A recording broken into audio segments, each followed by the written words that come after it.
transmitiendo desde la ciudad de Chihuahua, con más de 100,000 watts de potencia. Ya comienza el podcast de historia favorito de nadie, con su anfitrión, Alex Martínez. Esto es Hablemos de Historia.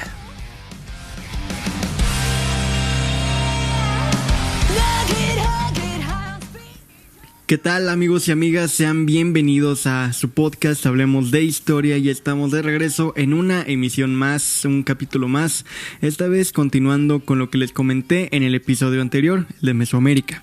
Si no lo has escuchado, ve a hacerlo, te lo agradecería muchísimo. Y ahora proseguimos con algo también muy interesante y a su vez menos conocido, como lo son Aridoamérica y Oasis América. Así que no se diga más, comencemos. Si bien la zona de Mesoamérica la podríamos llegar a considerar un área en la que existía una inconsciente y no concebida unidad entre sus culturas, no lo es con el norte del subcontinente norteamericano, Aridoamérica. Ubicada en el norte de México y el suroeste de los Estados Unidos, Aridoamérica, como su nombre lo indica, se trata de un territorio árido, seco, con pocas lluvias y con gran parte de ella sobre los desiertos de Sonora y Chihuahua. Este medio ecológico propició a que muchas de las culturas y tradiciones aquí establecidas practicaran el nomadismo y no sucediera lo mismo que en Mesoamérica en cuanto a la ya mencionada virtual unidad. La falta de estos vínculos fue decisiva en la enorme diversidad que se encuentra entre los pueblos de esta región. En los Estados Unidos, esta zona es conocida como culturas del suroeste, dado que desde su punto de vista, nuestro norte es su sur. Por lo tanto, aquí en México se habla de una gran chichimeca, que comprendería aproximadamente los territorios que se entienden como Aridoamérica. Este nuevo concepto tiene su origen en la denominación dada por los nahuas a los habitantes de las tierras norteñas, a los cuales, por un paralelismo singular como en la antigua Grecia, consideraban como bárbaros. De hecho, chichimeca y bárbaro tienen aproximadamente el mismo significado en sus respectivas lenguas originales, o sea, los que hablan una lengua extranjera o los que no saben hablar. En Aridoamérica coincide una enorme cantidad de climas, desde el seco y árido en el verano hasta un frío incesante durante el invierno. Esta situación propició la escasez de cultivos en el territorio aridoamericano y que sus habitantes debían dedicarse a actividades como la pesca, la caza y la recolección. Aún así, varias culturas subsistieron en Aridoamérica, como los Ópata, Jova, Tarahumara, entre otros, que dejaron gran cantidad de pinturas rupestres. Los chichimecas en su mayoría eran cazadores-recolectores en los pastizales de esta zona. Recolectaban magueyes, flores de yuca, frijoles de mezquite, semillas de chía y cactus. La planta del agave amarillo es un recurso particularmente también muy importante en esta región.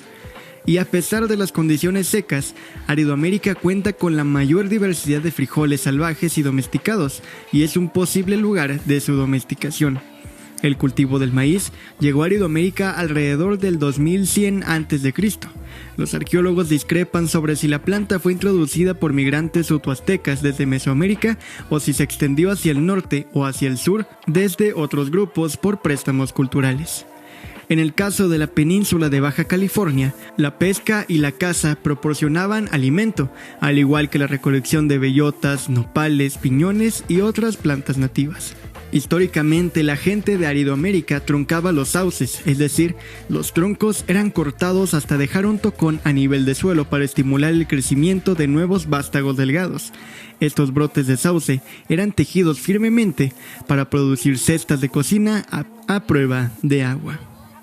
Uno de los principales centros que se han encontrado en Aridoamérica es el conocido como La Quemada, en el estado de Zacatecas. Asociada incluso desde tiempos de la colonia por historiadores como Francisco Javier Clavijero con el mítico Chico Mostoc, o el lugar de las 7 cuevas, el punto de origen o punto de descanso de las migraciones nahuas que llegaron del norte al centro de México y que han sido asociadas con la cultura mexica.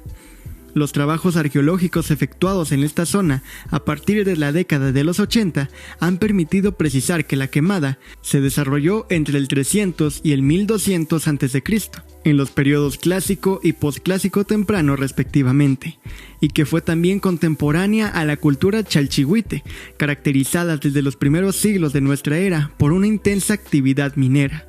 La Quemada, Las Ventanas, el Ixtepe, varios asentamientos mayores en los altos de Jalisco y el centro norte de Guanajuato formarían una red de intercambio vinculada a Teotihuacán, que se extendía desde el norte de Zacatecas hasta la Cuenca de México.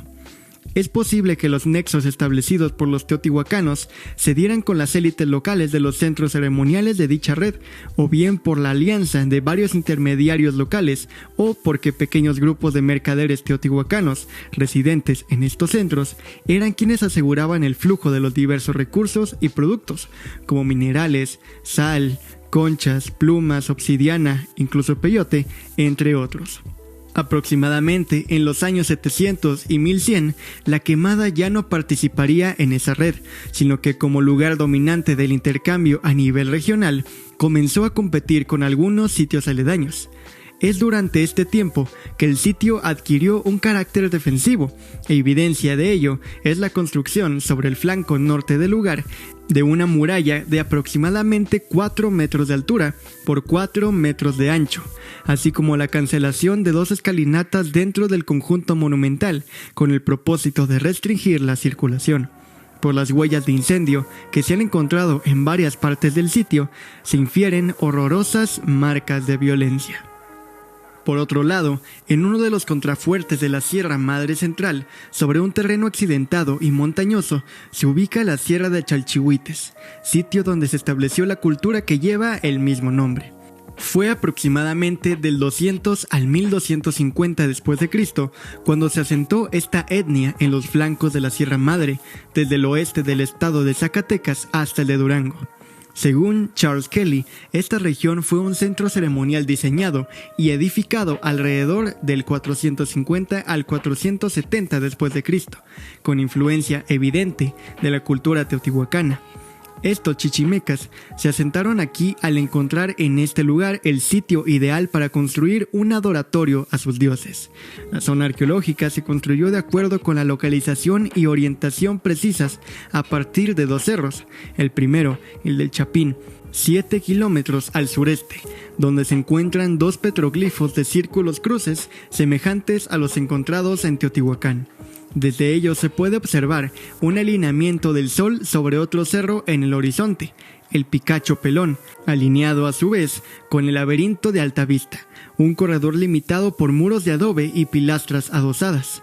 En el extremo del corredor se encuentra el observatorio, desde el cual se pueden apreciar los primeros rayos del sol que asoman tras la cúspide del cerro, con lo que podemos darnos cuenta que la ciudad estaba planeada para ser un excelente centro astronómico. Más al norte del país, en el estado de Durango, se encuentra una zona arqueológica algo desconocida, pero que puede tomarse como un enlace entre Aridoamérica y la última zona por ver, Oasis América. Se trata de la conocida como La Ferrería. Ubicada a 7 kilómetros al sur de la capital del estado, se encuentra el Cerro de la Ferrería, lugar que da nombre al sitio. Los primeros habitantes de esta región fueron los nahuas, nómadas procedentes del norte del continente hace 2000 años.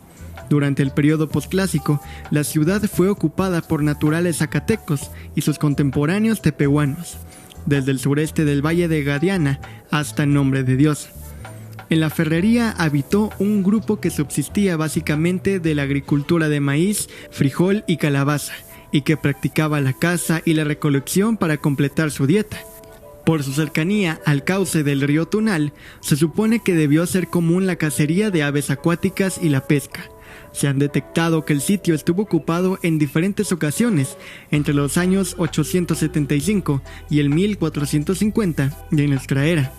El sitio incluye hallazgos arqueológicos como espacios rituales circulares, huesos de aves y anillos de piedra que emparentan la cultura de la ferrería con la tradición de las culturas del suroeste norteamericano y norte de México, en especial con Paquimé, lo que podría significar hipotéticamente que este fue un sitio de fusión entre las culturas mesoamericanas y las de Oasis América.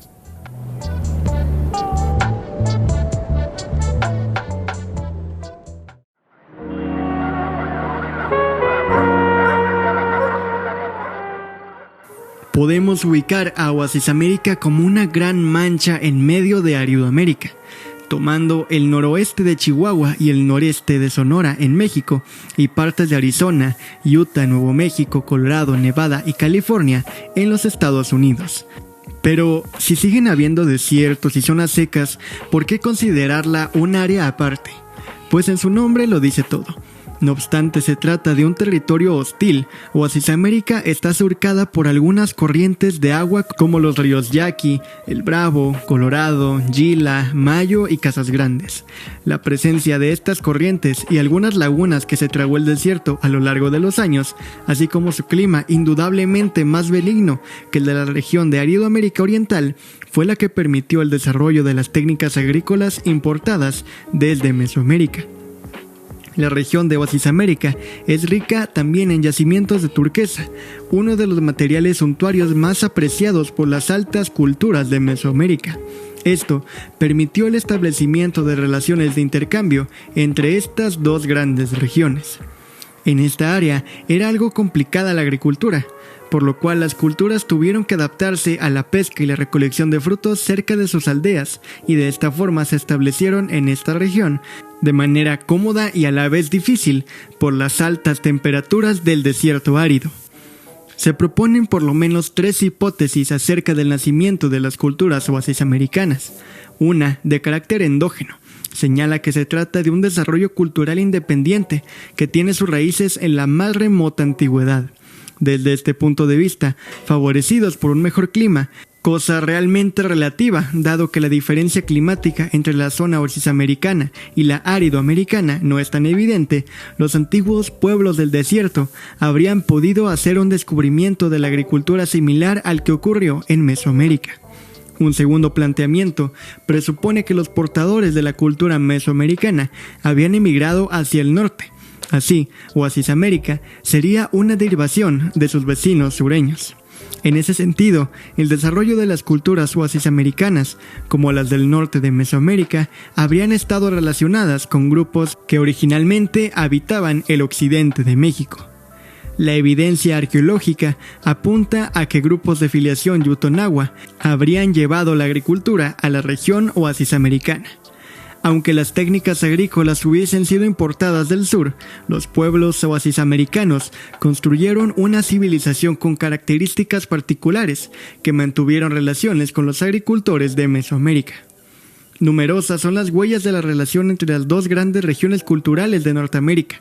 Por ejemplo, la turquesa que tanto apreciaban los mesoamericanos provenía casi toda ella de la región sur de Nuevo México y Arizona. A su vez, en Paquimé, sitio perteneciente a la cultura mogollón, se han encontrado estructuras ceremoniales relacionadas con la religión mesoamericana, como el juego de pelota y una cantidad importante de esqueletos de guacamayas, que con toda seguridad fueron llevadas desde las selvas del sureste de México. Pero antes de adentrarnos a un ejercicio de imaginación en Paquimé, tenemos que conocer a las 3 grandes culturas o tradiciones oasis americanas: Mogollón, Hohokam y Anasazi. La cultura Hohokam apareció por primera vez en los valles de los ríos Sali y Gila en el sur de Arizona, en torno al 300 a.C. Los primeros vivían en casas de cañas recubiertas de barro, colocadas en cuevas poco profundas excavadas en la arena para mantenerlas frescas. Dado que el desierto era muy seco, excavaron canales desde los ríos para irrigar sus campos. La caza y la recolección les proporcionaban también un suplemento alimenticio. Entre los años 500 y 1100 después de Cristo, los Hohokam se extendieron hacia el sur y establecieron lazos con el actual México. Prueba de ello es el descubrimiento de patios para el juego de pelota y objetos poco habituales como espejos de pirita y conchas. Comenzaron también a cultivar algodón y maíz y excavaron una amplia red de canales, lo que requirió una amplia colaboración entre poblados. Esto permitió a los Hohokam conseguir 2 cosechas anuales, una en primavera y la otra en invierno, y a la vez mantener una creciente población. Entre los años 1100 y 1400, los Hohokam comenzaron a incorporar aspectos del estilo Anasazi a su agricultura. Construyeron asentamientos compactos rodeados por gruesos muros de adobes hechos de piedra, arcilla y arena. Dentro de estos recintos construyeron grandes casas comunales de varios pisos. Snaketown, el principal asentamiento Hohokam, ocupa más de 120 hectáreas y posee más de 100 kivas, o sea, habitaciones subterráneas utilizadas para reuniones y ceremonias religiosas. Cuando los valles fueron finalmente abandonados, los Hohokam dejaron atrás una compleja red de canales que testimonian sus habilidades como ingenieros, pues solo en el valle del río Salt había más de 240 kilómetros de canales. La cultura mogollón apareció en las montañas del mismo nombre en Arizona y Nuevo México en torno al 200 a.C. Al igual que los Hohokam, los mogollón vivían en pequeños poblados de casas semienterradas, pero en vez de irrigar la tierra con canales, dependían de la lluvia y la crecida de los ríos para regar sus tierras. Fueron los primeros en fabricar cerámica en la región, probablemente tras haber importado su conocimiento desde el actual México. Los primeros objetos fueron marrones, pero luego se les añadió una decoración sencilla. Después del 700 después de Cristo, los mogollón comenzaron a construir casas-cuevas rectangulares de piedra con habitaciones subterráneas separadas. Pero en torno al año 1050, los Anasazi se extendieron por la región y comenzaron a convivir pacíficamente con los mogollón. Estos abandonaron sus casas-cueva en favor de las nuevas construcciones de varios pisos de los recién llegados. Asentados en la región de las 4 esquinas, en donde se encuentran las modernas fronteras de Arizona, Nuevo México, Colorado y Utah, los Anasazi fueron la más avanzada de las 3 culturas suroccidentales. Los arqueólogos dividen la cultura Anasazi en varios periodos que van desde el año 100 después de Cristo hasta el presente.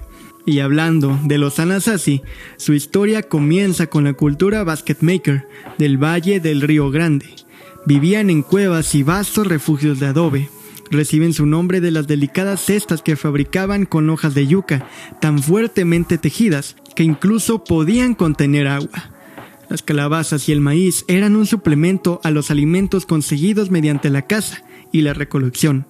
La comida se almacenaba en cuevas subterráneas, y en torno al año 600, los basket makers se hicieron más sedentarios y comenzaron a cultivar frijoles y criar pavos.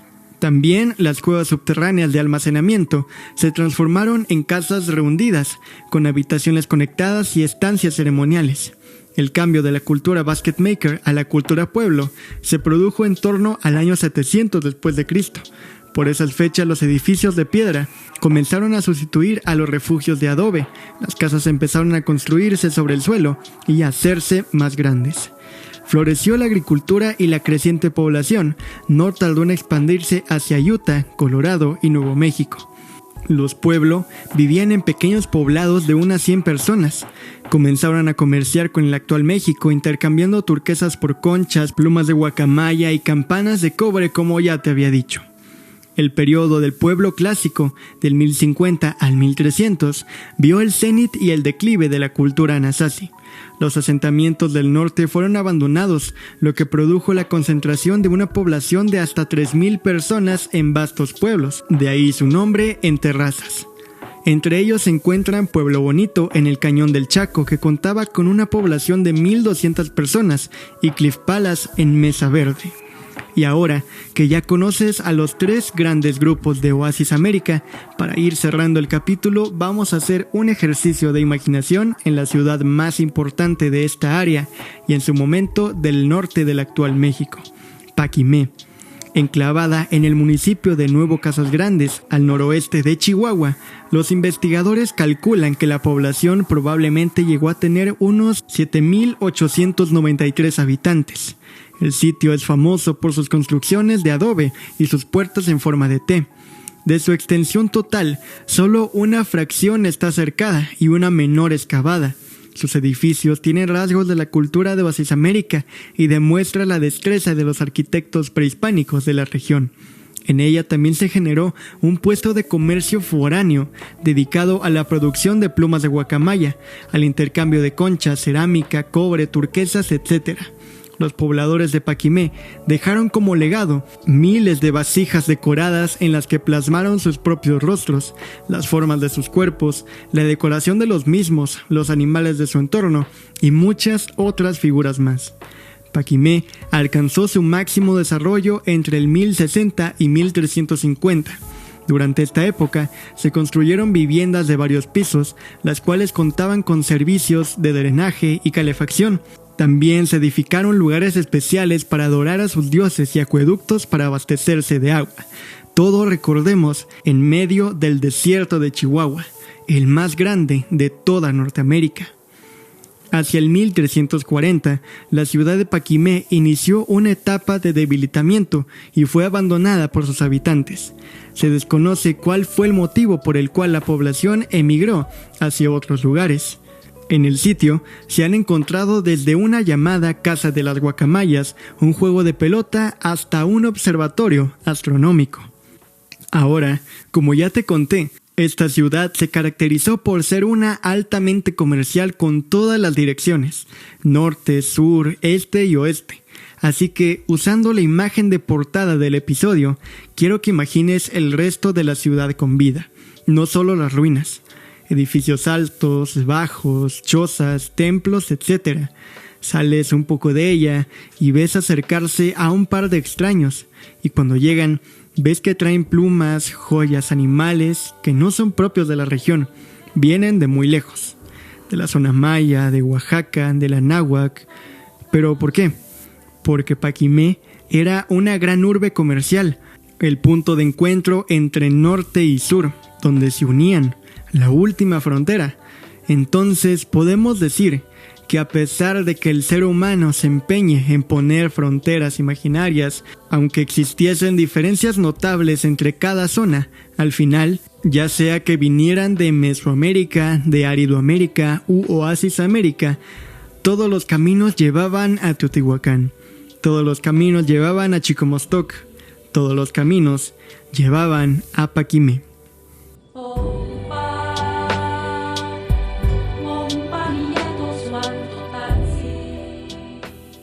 Y así es como terminamos este episodio de Hablemos de Historia. Espero que haya sido de tu agrado y que hayas aprendido algo nuevo, que es la intención de este proyecto. Me ayudarías demasiado compartiéndolo con tus amigos y familiares y siguiéndome en Instagram, donde estamos como @hablemospodcast, podcast con doble T, Facebook como Hablemos de Historia y TikTok como la letra H de Historia Podcast, donde cada jueves subo un videíto de algo random que me gustó en la semana. Muchas gracias por haber escuchado este capítulo de Hablemos de Historia, y te recuerdo que me puedes escuchar todos los miércoles a las 10 de la mañana, hora de Chihuahua, 11 de la mañana de Ciudad de México, en prácticamente todas las plataformas digitales. Ya sabes, a la misma hora y por los mismos canales. Y en fin, no me enrollo más, yo fui Alex Martínez. No olvides usar cubrebocas, lavarte las manos, ahorrar agua, cuidar el planeta y hablar de historia. Yo me despido no sin antes desearte que la fuerza te acompañe siempre.